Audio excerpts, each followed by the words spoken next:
Welcome to our 6th episode. If you enjoyed these series, let us know by sending us a tweet at Top5Unknowns. Number 5. I was home alone in the basement watching TV. The show I was watching cut to a commercial break, so I decided to head upstairs to get a snack. As I opened the sliding door from the living room, out where the stairs are, I looked down the hallway beside the stairs and I saw a black figure standing in my mother's office. I reached into my pocket and took a single picture of the figure standing in the doorway. I have always had a fear of someone breaking into my home, trying to kill me or steal something of my family's. So naturally, I grabbed the closest thing near me to use as a weapon. I turned around and grabbed the remote off the side of the couch. When I turned back around to head upstairs as quickly as possible, I noticed that the figure was no longer there, standing in the office. I couldn't call someone from downstairs because the only phone downstairs is in my mother's office, where I last saw the figure, so I assumed they were still in there. As I stood there, thinking about whether I should try rushing upstairs to get help, I heard a loud sound from behind me, like someone had ran by me. All of a sudden the TV had shut off. I screamed out to whoever it was, "Get out of my house, or else I'm gonna call the police. I have a knife and I will stab you." I heard a low, deep laughing sound, like something you would hear from a supervillain. I quickly ran upstairs. As I slammed the door at the top of the stairs, I heard a demonic voice say, "Where are you going?" I dashed into my room and grabbed my hatchet. I was too afraid of leaving my room.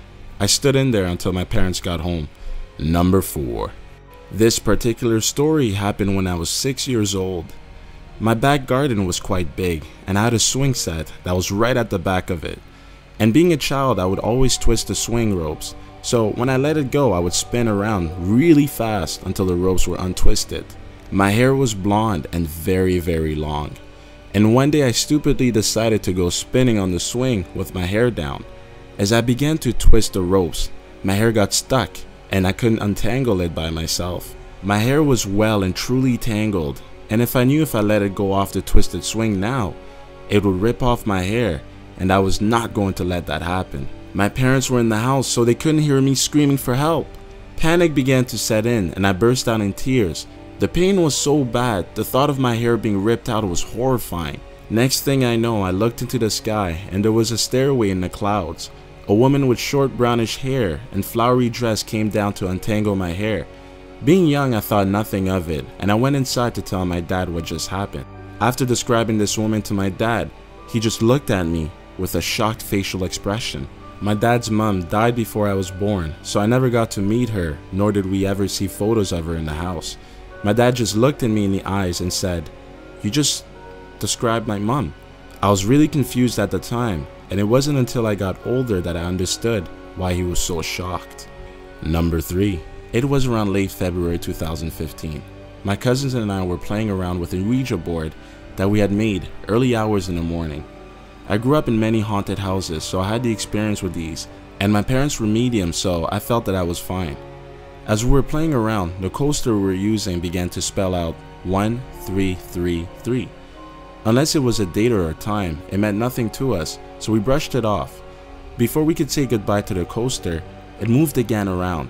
First K, then I, LL, HER. We started freaking out, wondering who her was, and my cousin pulled her hands off the coaster. If anyone knows, you should never take your hands off when using a Ouija board without saying goodbye. I ended the seance and went to bed. The next day we spent outside playing hide and seek behind the trees at my house. Dad usually spent his summer days chopping off firewood, so it wasn't out of the ordinary seeing him outside doing just that. Out of nowhere, I peeked out to see if my cousin was looking for me, and an axe blade just flew straight into the tree that I was behind. My dad rushed me inside because I was in shock. As I sat there hyperventilating, I looked at the clock. 2:33. 2:33 equals 1333. The numbers the Ouija board had spelled out. I burnt the paper and I broke my mom's crystal coaster, and I never ever played with an Ouija board ever again. Number 2. My cousin and I were spending the weekend at our house. We had spent few hours outside, and right when we decided to go into the house, right as we opened the front door, we both heard someone shout my cousin's name. Skip ahead to the next day. We both had gone outside again, but instead of hearing someone call out my cousin's name, I had heard someone whisper it while we were sitting outside. I ignored everything, up until my cousin and I both saw a tall figure that looked like a man wearing a long coat, as well as a top hat. We watched as he came out of the woods and started walking towards us. We both froze and didn't move. We had no clue who it was or what it was. We watched as the figure grew closer before just going away. We both jumped up and ran towards our house. We were both terrified and screaming at each other. We decided to stay in the house after that. Number 1. This happened to me a few months ago when I went camping with my 3 cousins, uncle, and younger sister. We went camping near a forest in Scotland, and we frequently went for a walk before sundown through the trees. I'm not used to trekking about alone, so when my uncle decided to stay back with one of my oldest cousin who was 19 years old and my little sister who was 7, I was a little jumpy when I started hearing weird moans, which one of my cousins announced that it was probably an animal. I dismissed this at first and tried enjoying the views, but soon I became paranoid as the sound came more frequently behind us.